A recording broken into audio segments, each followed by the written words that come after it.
Jóvenes todos, ¿cómo están? Yo soy Omar desde la Ciudad de México. Hoy es 16 de junio de 2024 y este es mi análisis semanal principal para los próximos días. Como siempre, como es costumbre, como desde hace 14 años te voy a explicar absolutamente todo lo que estoy observando. Te muestro todos y cada uno de mis gráficos con el análisis técnico que estoy haciendo ahí. Te voy a explicar también mi plan de trading completo para los próximos días. La semana pasada, una vez más, tuvimos el 100% de win ratio. Y por si fuera poco, lo más importante para tu aprendizaje, te voy a explicar los criterios técnicos fundamentales y de sentimiento que avalan a cada una de mis hipótesis de trading y que hace que este plan se desempeñe como lo hace. Esto combinado con el poder de mi programa educativo van a acortar significativamente tu camino hacia ese trader profesional en el que te quieres convertir. Vamos a comenzar, como es costumbre, con el dólar americano, con los Estados Unidos. Y específicamente te quiero explicar lo que pasó con el anuncio de la Reserva Federal. A ver, todo comenzó con el anuncio inflacionario, que fue sorpresivo. Fue sorpresivo porque se esperaba igual que el dato anterior y sin embargo salió abajo. Tanto el dato general, que salió 3.3% comparado con el 3.4% esperado, y el dato core, que salió 3.4% comparado con el 3.6% que se estaba esperando. Y esto por un momento puso en tela de juicio la decisión que en un momento más la Reserva Federal tendría que tomar con respecto a sus tasas de interés. Obviamente era muy poco probable que consideraran este dato al vapor como para cambiar una decisión que todos sabíamos ya había tomado la Reserva Federal. No iban a cambiar sus tasas de interés. Sin embargo, por un momento el mercado se hizo ilusión de eso y sobre todo también de que quizás adelantaran el primer corte de tasas de interés que se espera durante este año. En general, el consenso, tanto antes del anuncio como después del anuncio, es que este corte vendrá en septiembre, el primer corte. Entonces, quizás la pregunta en el mercado era: ¿este dato inflacionario será suficiente como para adelantar ese corte de tasas de interés? En este momento sabemos que la respuesta es no.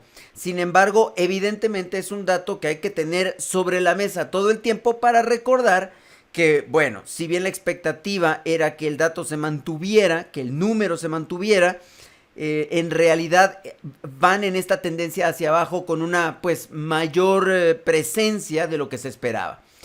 Vino el anuncio de la Reserva Federal en un momento más. Como sabíamos, la tasa se quedó en 5.50%, pero como también sabemos bien, esto es lo de menos. Lo que más nos importa es el tono con el que dicen las cosas y sobre todo el llamado forward guidance, o sea, cualquier pista que nos haga saber lo que van a hacer en las siguientes reuniones y confirmar si las sospechas que tenemos desde hace algún tiempo prevalecen. Bueno, pasaron algunas cosas muy interesantes que te explico precisamente ahora. En el statement nos dimos cuenta que la Reserva Federal revisó sus proyecciones inflacionarias. En realidad las revisó hacia arriba. Y de hecho también revisó hacia arriba la llamada tasa neutral o la tasa a largo plazo. Ok, esto es muy importante porque entonces estamos de alguna manera entendiendo que se trata de un anuncio hawkish, en donde quizás la Reserva Federal está apuntando a cortar menos sus tasas de interés o a postergar más estos cortes. Después leímos el dot plot y la mecánica o la tónica fue la misma. De hecho, el cambio más importante del dot plot es que ahora nos informan que solamente habrá un corte durante el año. Recuerda que esto resulta del promedio de las votaciones de los miembros del comité y de ahí sacamos la conclusión de cuántos puntos base en promedio están esperando cortar a lo largo del año y de ahí sacamos la conclusión de que el consenso es que solamente habrá un corte al cierre de 2024. Insisto, es un anuncio hawkish. Lo que comenzó a regular un poco las cosas fue cuando ya contamos los puntitos y nos dimos cuenta que son 7 miembros los que votan por 2 cortes. Entonces, no es que sea un consenso abrumador, es simplemente que la mesa está partida entre 2 cortes y un corte y termina, llamémoslo así, ganando la decisión de un corte. Este dato inflacionario previo nos dio la sensación de que podían revisar precisamente este tipo de elementos del statement. Y como dije, no fue así.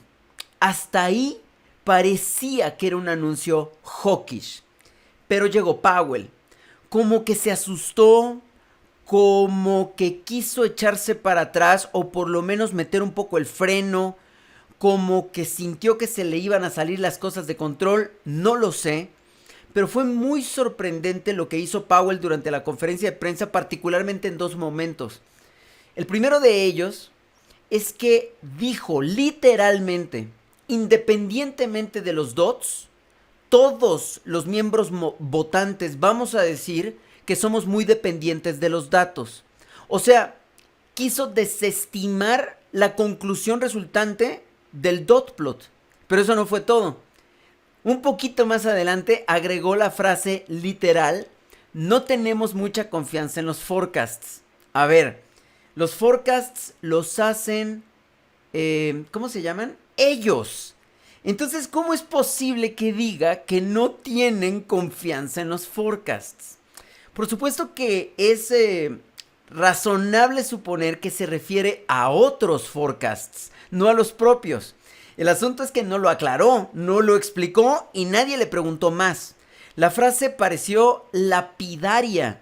Y entonces en ese momento, esa sensación de que había sido un anuncio hawkish y que deberíamos de reconsiderar la posibilidad de que la Reserva Federal a lo mejor no corta 2 veces las tasas de interés durante este año, pues se vinieron abajo. Y las apuestas regresaron a la normalidad. Después del anuncio de la Reserva Federal, todo volvió a la normalidad y el mercado, que en algún momento, después del dato inflacionario, habían apostado a un 80% por 2 cortes, después del anuncio de la Reserva Federal, terminó el asunto por arriba del 70%. O sea, todo igual. Algunas instituciones financieras sí cambiaron el sabor de sus forecasts. Por ejemplo, JP Morgan movió el corte de julio a noviembre. Esto lo hizo antes del anuncio. O sea, considerando el forecast que ellos mismos tenían con respecto al anuncio. Pero después del anuncio, hicieron lo mismo. Morgan Stanley, por ejemplo, sigue viendo 3 cortes durante el año, empezando hasta septiembre. Goldman Sachs ve 2 cortes empezando en septiembre. El Bank of America ve solamente un corte todavía hasta diciembre. UBS dice que la Reserva Federal no va a cortar en septiembre como ellos lo pensaban, sino que lo va a hacer solamente en diciembre. O sea, se juntó con el Bank of America, que son los más, me parece, los más hawkish dentro de este espectro. ING dice que la Reserva Federal va a cortar en septiembre. Como ves, en realidad las cosas ya no cambiaron. Entonces, en ese sentido, como que esta forma de echarse para atrás de Powell durante la conferencia de prensa sí sirvió para compensar un poco las cosas. Haciendo un pequeño resumen entonces, vino el dato inflacionario y parecía entonces que la Reserva Federal podía ser más dovish. Vino el statement y parecía que la Reserva Federal podía ser más hawkish. Y luego vino Powell y nos quedamos con que tenían que ser más dovish. Entonces, fue un sube y baja, pero básicamente las cosas en términos de expectativa se quedaron iguales. En términos de acción del precio, el dólar americano terminó ganando. Ya llevábamos 4 semanas o 3 semanas encerrados en la zona de resistencia, zona de soporte semanal. Y finalmente se impulsó después de la caída estrepitosa del día miércoles. Ya para el día jueves y el día viernes reconsideramos las cosas y llegamos a la conclusión de que el lado hawk del anuncio era mayor que las declaraciones de Powell y que los anuncios inflacionarios, que el conjunto de datos inflacionarios. Aquí detengo el video que publico en redes sociales. Por supuesto, en nuestro programa educativo continuamos con todo el menú dominical de siempre. Te muestro el euro, el índice del euro, te muestro todos los cruces mayores, te explico todas las divisas mayores, te muestro mi plan de trading, cruces menores, mi plan de trading, y luego nos vamos con exóticas, commodities, ya sabes, lo de siempre, S&P 500, lo de siempre.